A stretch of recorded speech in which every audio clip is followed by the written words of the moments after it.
Assalamualaikum warahmatullahi wabarakatuh. Nama saya Nabila Aulia Jahani dari kelas 5B, kelompok B5. Nah, di sini saya akan menjelaskan mengenai modul manajemen bencana, yaitu evakuasi korban massal. Dengan dosen pengampu yaitu Pak Tri Laksono. Langsung saja, bencana. Apa sih bencana itu? Bencana merupakan peristiwa yang dapat mengancam dan mengganggu kehidupan dan penghidupan masyarakat, yang dapat menimbulkan korban jiwa, kerusakan lingkungan, kerugian harta benda, dan dampak psikologis. Kemudian bencana di Indonesia. Kita kenal ada dua macam atau dua tipe bencana. Ada bencana alam dan non-alam, di mana bencana alam adalah peristiwa yang sangat mempunyai dampak bagi populasi masyarakat. Contohnya itu seperti tsunami, gempa bumi, gunung meletus, dan lain-lain. Nah, sedangkan bencana alam adalah bencana yang dibuat karena ulah manusia itu sendiri. Contohnya seperti kecelakaan, kemudian terjadi konflik, dan lain-lain. Dampak bencana terhadap kesehatan masyarakat sangat banyak dampak dari bencana ini terhadap masyarakat itu sendiri. Di sini ada beberapa dampaknya. Itu yang pertama ada korban massal. Korban massal ini tentunya akan sangat berbeda-beda untuk tingkat keparahannya. Mungkin sampai ada yang mengalami kematian, luka ringan, luka berat, dan sakit. Kedua, itu akan timbul rasa panik, bingung, depresi, dan neurosis. Kemudian terjadi diskoordinasi, rusaknya sarana kesehatan, lumpuhnya pelayanan kesehatan rutin, masalah pangan dan gizi, kemudian masalah air bersih. Nah, masalah air bersih ini tentunya sangat berpengaruh. Ketika terjadi banjir, otomatis air bersih pun akan tercemar. Kemudian masalah sanitasi lingkungan, penyakit menularkan terus meningkat, kelangkaan SDM kesehatan, dan akan timbul post-traumatic stress akibat dari terjadinya bencana itu tadi. Dalam bencana ada yang kita kenal dengan yang namanya triase. Apa sih triase itu? Triase merupakan sistem untuk melakukan pemilahan penderita berdasarkan kebutuhan pertolongan medis atau kondisi klinis si korban, dengan tujuan untuk menentukan prioritas dan evakuasi korban. Jadi triase itu kita melakukan pemilahan untuk menentukan prioritas yang mana yang harus diprioritaskan untuk dilakukan segera penanganan. Kemudian di dalam triase juga ada yang harus diperhatikan, yaitu problem yang ada pada penderita. Yaitu kita seleksi berdasarkan problem atau gangguan atau adanya gangguan ABC tanpa melihat sarana yang ada. Kemudian yang harus selanjutnya yang harus diperhatikan itu jumlah penderita itu sendiri.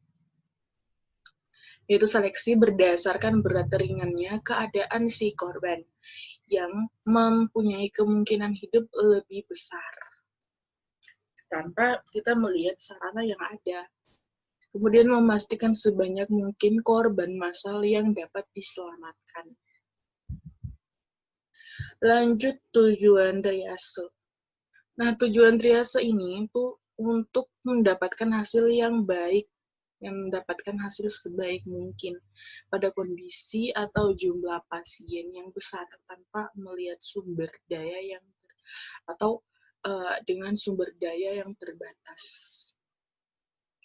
Itu kita melakukan tujuan triase itu agar kita mendapatkan hasil yang baik. Karena kita tidak mungkin mau menggabungkan pasien dengan derajat cedera yang tinggi dengan pasien atau korban dengan derajat yang rendah. Kemudian transport korban ke sarana kesehatan dengan fasilitas yang memadai. Dan yang perlu kita ketahui, triase itu bukanlah memindahkan bencana ke rumah sakit. Lanjut dasar-dasar triase. Ada beberapa dasar-dasar triase yang perlu kita ketahui. Yang pertama itu adalah jumlah yang cedera, kemudian derajat cederanya bagaimana, kemungkinan bertahan hidupnya dia itu seperti apa, apakah tinggi atau rendah, kemudian sarana dan kemampuan atau sumber dayanya.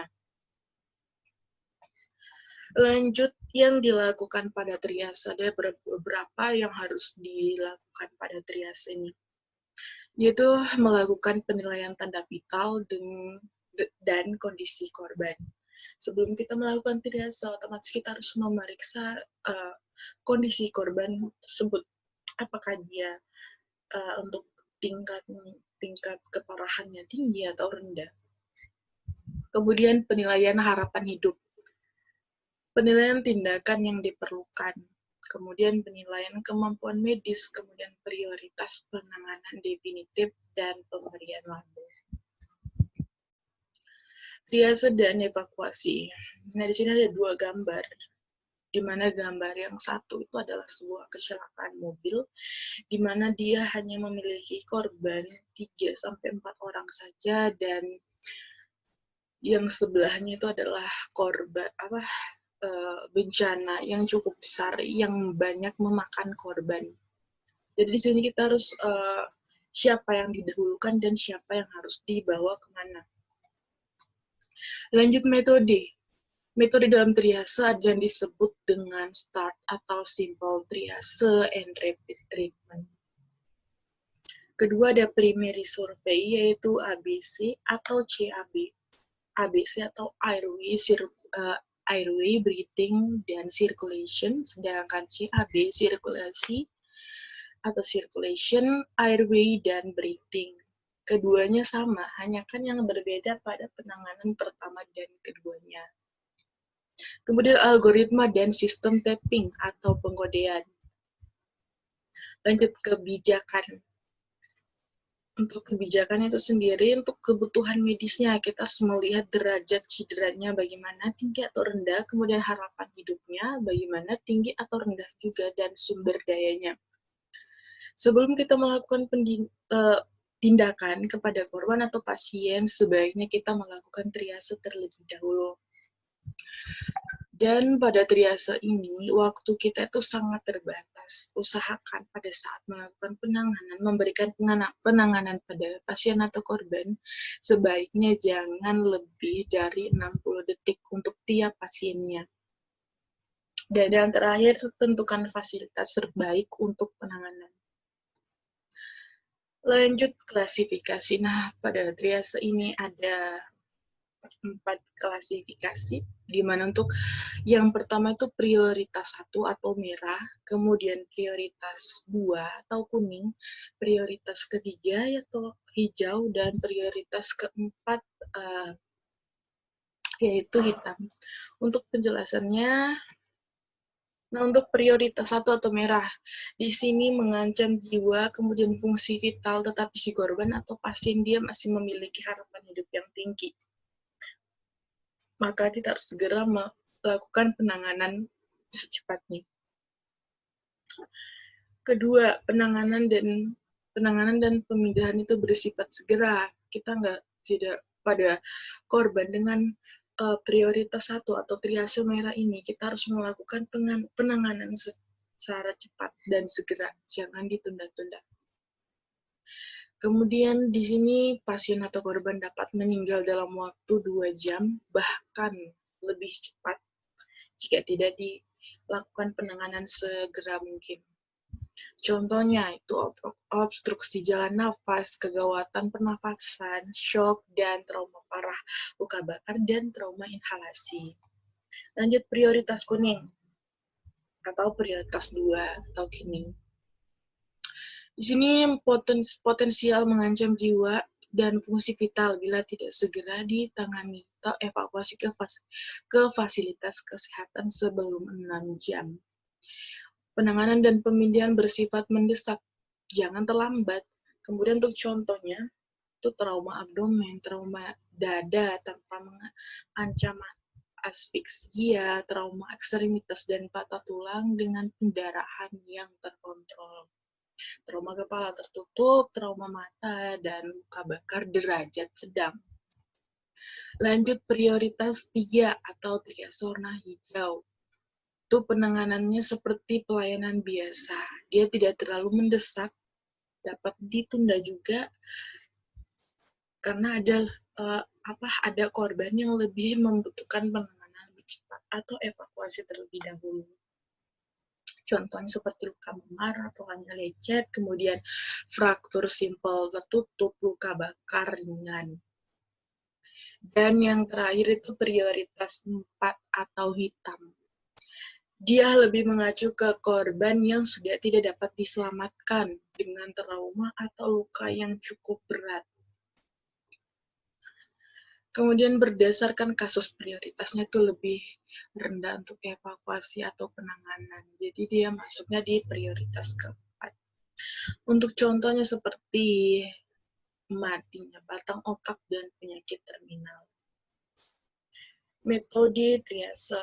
Nah, untuk metode yang dipakai yang tadi, yaitu start, simple, triase, dan rapid treatment. Di sini ada 0 sampai 4, di mana 0 itu awal, 1 airway, 2 breathing, 3 circulation, dan 4 kesadaran. Untuk penjelasannya, 0 atau awal, nah di sini kita memanggil semua korban dan perintahkan pergi ke suatu tempat yang lebih aman, atau kayak titik kumpul. Dan korban yang berada di yang dapat mengumpul dengan kita atau pada tahap awal ini dikasih kartu hijau. Kemudian 1 atau airway. Kita melihat penderita yang dekat, dia masih bernapas atau tidak. Kemudian tidak bernapas, kalau dia pasien atau si korban tidak bernapas, kita buka airway-nya atau jalan napasnya. Tapi kalau si pasien atau korban tidak bernapas, dia masuk ke klasifikasi 4 atau prioritas 4. Itu kartu hitam. Nah, apabila si korbannya tersebut kembali bernafas, maka kita memberikan kartu merah atau prioritas 1 yang harus segera dilakukan penanganan atau evakuasi. Kemudian ketika si pasien atau korban bernapas secara spontan, maka dia masuk ke tahap berikutnya. Kemudian 2 atau breathing. Di sini dia bernapas spontan, jika lebih dari 30 kali per menit, maka dia akan masuk ke kategori merah. Dan apabila dia kurang dari 30 kali per menit, dia akan lanjut ke tahap atau penanganan selanjutnya. 3 atau circulation. Nah, di sini capillary refill, jika dia lebih dari 2 detik, maka si korban tersebut masuk ke kategori merah. Dan apabila capillary refill-nya kurang dari 2 detik, dia akan ke tahap berikutnya. Nah, untuk capillary refill, apabila pencahayaan gelap, maka capillary refill itu sulit dinilai.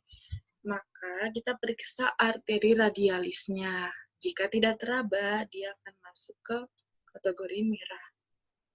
Dan jika teraba, maka dia akan masuk ke tahap berikutnya. 4. Itu untuk kesadaran.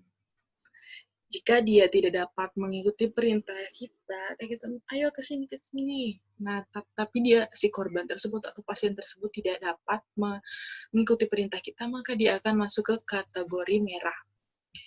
Kemudian, jika pasien atau si korban dapat mengikuti perintah yang kita berikan, maka dia akan masuk ke kategori kuning atau evakuasi yang mendesak. Nah, mungkin itu saja yang dapat saya sampaikan mengenai materi modul manajemen bencana evakuasi korban massal. Apabila ada kekurangan dalam penyampaian atau kesalahan, mohon maaf. Wabillahi taufiq wal hidayah. Wassalamualaikum warahmatullahi wabarakatuh.